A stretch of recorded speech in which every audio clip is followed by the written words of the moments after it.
me, late 30s, successful corporate director, corner office, six-figure salary, wardrobe that screams, I deserve this. Spent all my 20s and early 30s focused entirely on the climb. Dating was for peasants who couldn't focus on their own self-actualization. Marriage, a patriarchal cage designed to shunt female resources toward a mediocre male, always preached that women don't need men for validation, happiness, or financial stability. And I meant it. Men were accessories, disposable options I could vet from my throne of earned power. My standards were astronomical, as they should be. I required a man who was emotionally available, financially superior, physically toned, politically aligned, and ready to worship my career achievements. The mythical unicorn, and I genuinely believed my status entitled me to him. I would swipe through the apps, occasionally matching with some poor supplicant who seemed like he might be useful. I'd demand transparency and emotional labor, and then ghost them the second they showed a hint of weakness or tried to dictate terms. It was exhilarating, exercising that kind of power. Used to joke with my equally successful female colleagues about how low the male bar was. We were the apex predators of the professional world. We had built this life, brick by expensive designer brick. I was truly, genuinely happy. Or at least, I was perfectly content with my achievements. I bought the big apartment with the panoramic views. I traveled when I wanted. I had my independence, my cats, and my perfect routine. What more could a truly evolved woman need? Then the shift started happening around 35.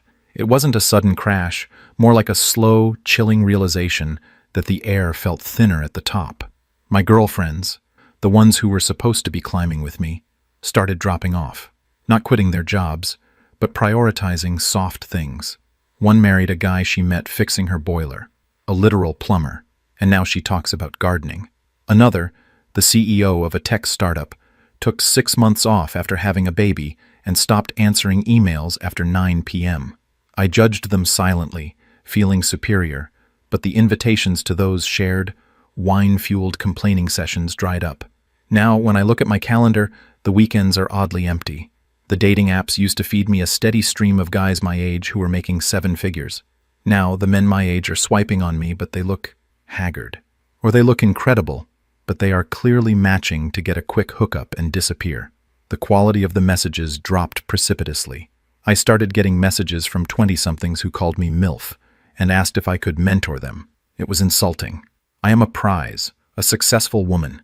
I am not a stepping stone or a novelty. I adjusted my age filter, widening it slightly. No change. I adjusted my profile, emphasizing my title and salary, hoping to attract men who could match me. That made it worse, if anything. Men my age seemed intimidated by my success. They clearly didn't want a partner. They wanted a subordinate. The patriarchy strikes again, trying to keep successful women isolated. I decided to pivot my strategy. I needed to target a specific type of man. Successful, maybe recently divorced, or someone who had focused on his career like me. Someone who was mature enough to appreciate the value I brought to the table, the status, the intellect, the income. That's how I met him. I'll call him the architect, because that was his job, and because he seemed to design his life with maddening precision. The architect was 40, divorced years ago, financially set. He owned his own firm, looked like he worked out 4 times a week, and dressed with effortless, understated class.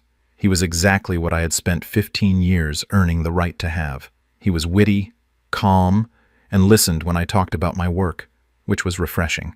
I decided almost immediately that he was the project, the one I would finally integrate into my perfect life. I would show him how amazing it was to have an equal partner. We went on a few dates, and I brought my A game. I discussed global economics. I dropped names of important people I worked with. I showcased my sophisticated palate. I wanted him to understand that he wasn't just dating a woman, he was dating a lifestyle. But he was aloof, not rude, just entirely self-contained. He paid for things, opened doors, all the performative male stuff, but he never seemed to be investing.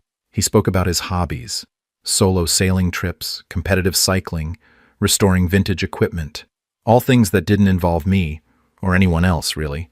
I started pushing for commitment, subtly at first.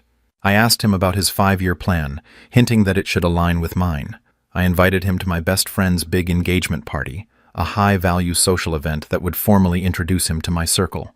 He declined, politely, saying he had a week-long cycling tour scheduled that weekend that he booked months ago. I felt a stab of genuine annoyance. He was prioritizing a bicycle over my introduction to my inner social ecosystem. I pressed him later, asking why he was so resistant to planning ahead. I tried to explain the value of a shared future, of building something together. I told him I was looking for a partner, not a playmate.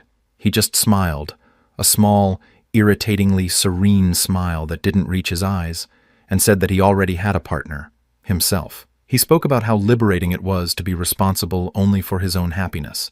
He mentioned the divorce was an expensive education, and that he learned the true cost of outsourcing emotional and financial stability to another person.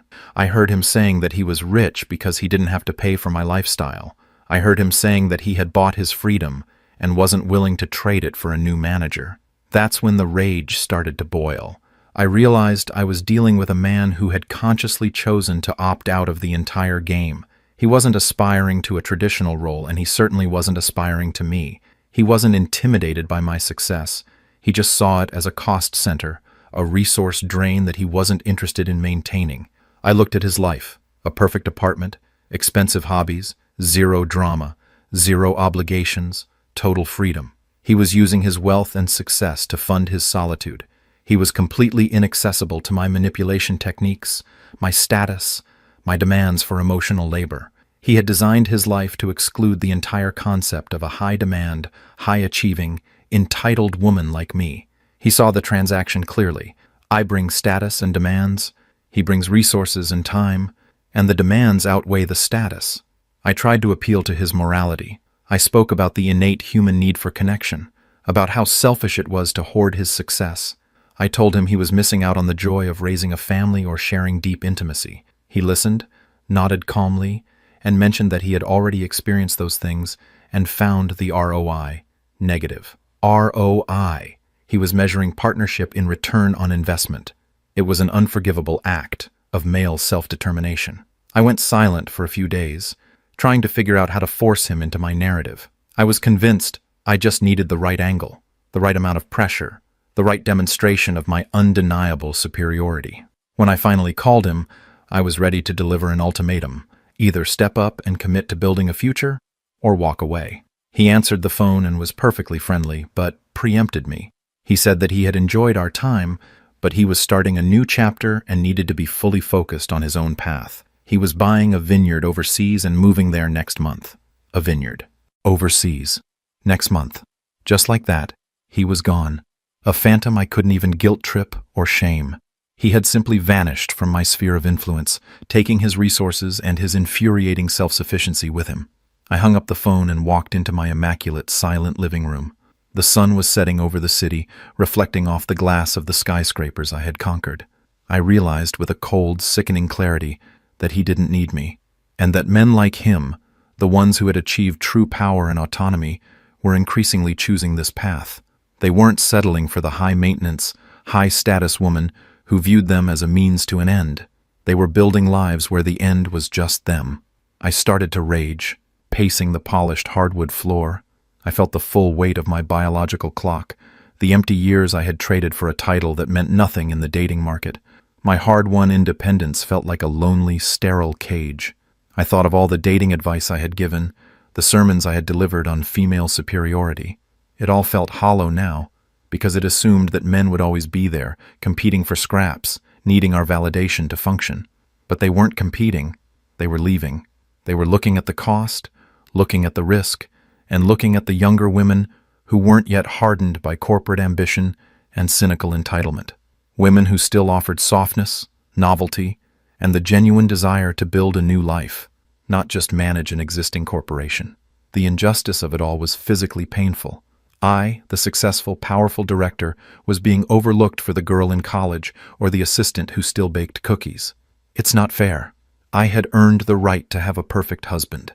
I had sacrificed my youth for this success, and now the successful men were using their success to avoid me. They were literally buying their freedom from the entire expectation of having to deal with a woman who thought she was the prize for their hard work. I staggered to the floor, staring out at my magnificent, empty, utterly pointless view. The tears weren't tears of sadness. They were tears of pure, entitled, incandescent fury. The system was supposed to reward me for my self-focus, but instead, the men I wanted had rewritten the rules and simply stepped off the board entirely. I screamed into the expensive silence of my apartment. Why are men allowed to opt out? Why are they allowed to prioritize their own happiness over my needs? Why is it so hard to find a man who will simply submit to my superiority and be grateful for it? The rage was all-consuming. I realized I wasn't crying because I was lonely. I was crying because I had lost control of the available resources. And now the only men interested in me were the ones the architect would never spare a glance for. It was the ultimate, maddening, self-inflicted defeat. And all I could do was lie there, clutching my 401k statement, sobbing over the vineyard I would never see.